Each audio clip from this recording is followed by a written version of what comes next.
નવસારી પાસે આવેલી પૂર્ણા નદીએ રૌદ્ર સ્વરૂપ ધારણ કર્યા બાદ નદીનું વહેણ બદલાતા નદી કિનારે ધોવાણ શરૂ થયું છે।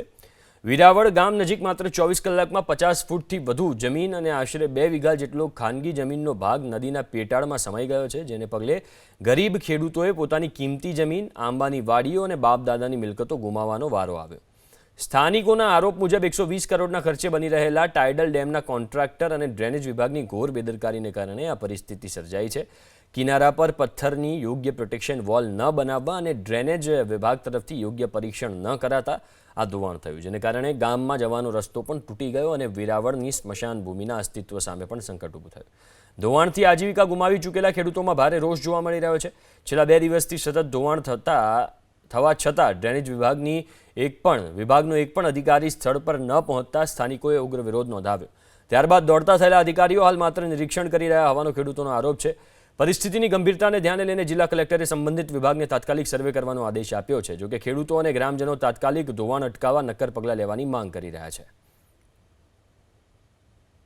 અહીંયા જે આપણે ટાઇટન ડેમ બની રહ્યો છે એમના લીધે આજે જે નદીની સાઈડ જે જગ્યા હતી એમાંથી રૂટ નદીએ ચેન્જ કરી નાખ્યો છે અને ડેમ જે બન્યો છે ડેમ તેમની તેમ જગ્યા પર જ રહ્યો છે અને નદીએ સાઈડથી બીજો રૂપ ધારણ કરીને રાખતા જે આ જમીનનું ધોવાણ થઈ રહ્યું છે અને અમારી જમીનને આજે ખાસું એવું મોટું નુકસાન થઈ રહ્યું છે કે જેની કોઈ હદ નથી। ડેમ બન્યો હતો ત્યારે અમારી પરિસ્થિતિ એ હતી કે અત્યારે 18 ફૂટે પાણી અમારી જમીનમાં આવી જાય છે।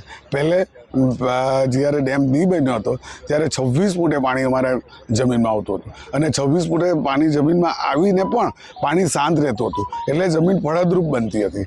હવે 18 ફૂટે પાણી આવે છે જમીનમાં, તે પણ વેણથી જાય છે, એટલે ફળદ્રુપતા તો ગઈ ઘરે પર અમારી ફળદ્રુપતા પણ લઈ જાય છે સાથે।